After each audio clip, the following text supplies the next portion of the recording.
Assalamualaikum warahmatullahi wabarakatuh. Perkenalkan, nama saya Rima Dewi Mawarni dari Rumah Sakit Bayangkara Polda Kaltara, Angkatan 9, Kelompok 3. Di sini saya akan meresum tentang materi yang telah diberikan pada hari ini, 22 Juli 2021, tentang pelayanan publik. Pelayanan publik, Undang-Undang Nomor 25 Tahun 2009. Pelayanan publik merupakan kegiatan atau rangkaian kegiatan dalam rangka pemenuhan kebutuhan pelayanan sesuai dalam peraturan perundang-undangan bagi setiap warga negara dan penduduk atas barang, jasa, atau pelayanan administratif yang disediakan oleh penyelenggara pelayanan publik. Pelayanan publik dibagi menjadi 3, yaitu mengatur hak, kewajiban, dan larangan, berpartisipasi dan pemberdayaan masyarakat, serta kewajiban pokok penyelenggara pemerintah. Kategori pelayanan.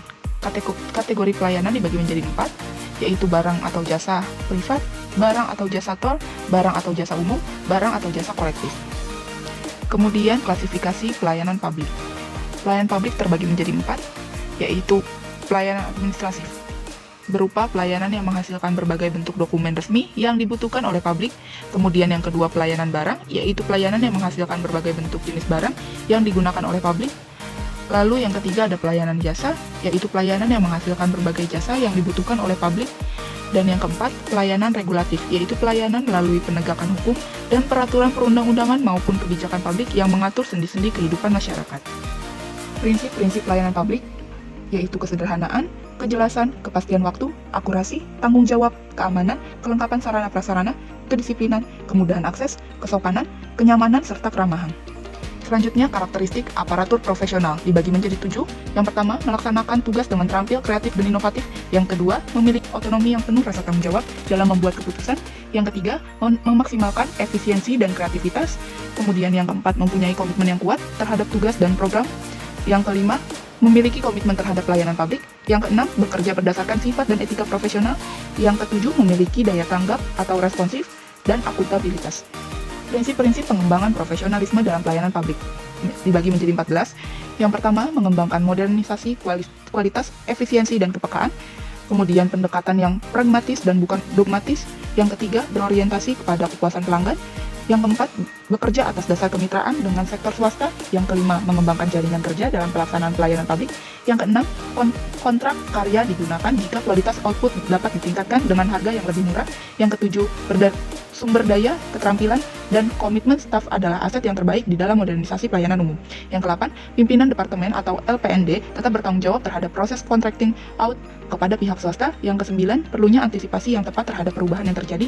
Yang ke-10, perlindungan terhadap pegawai tetap diutamakan dengan kompensasi yang layak. Yang ke-11, komunikasi yang efektif dan terus-menerus adalah kunci kesuksesan penyempurnaan dan perubahan.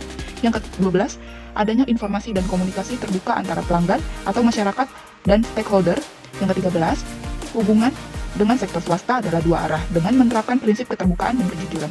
14, pejabat senior memberikan kepemimpinan yang merangsang motivasi dan penyempurnaan yang berkelanjutan.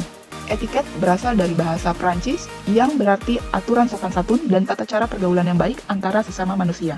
Sedangkan etika berasal dari bahasa Yunani yaitu ethos yang berarti watak kesusilaan atau adat kebiasaan. Etika biasanya berkaitan erat dengan perkataan moral yang merupakan istilah dari bahasa Latin yaitu mos, dan dalam bentuk jamaknya mores, yang berarti juga adat kebiasaan atau cara hidup seseorang dengan melakukan perbuatan yang baik atau kesusilaan dan menghindari hal-hal tindakan yang buruk. Perbedaan etika dan etiket.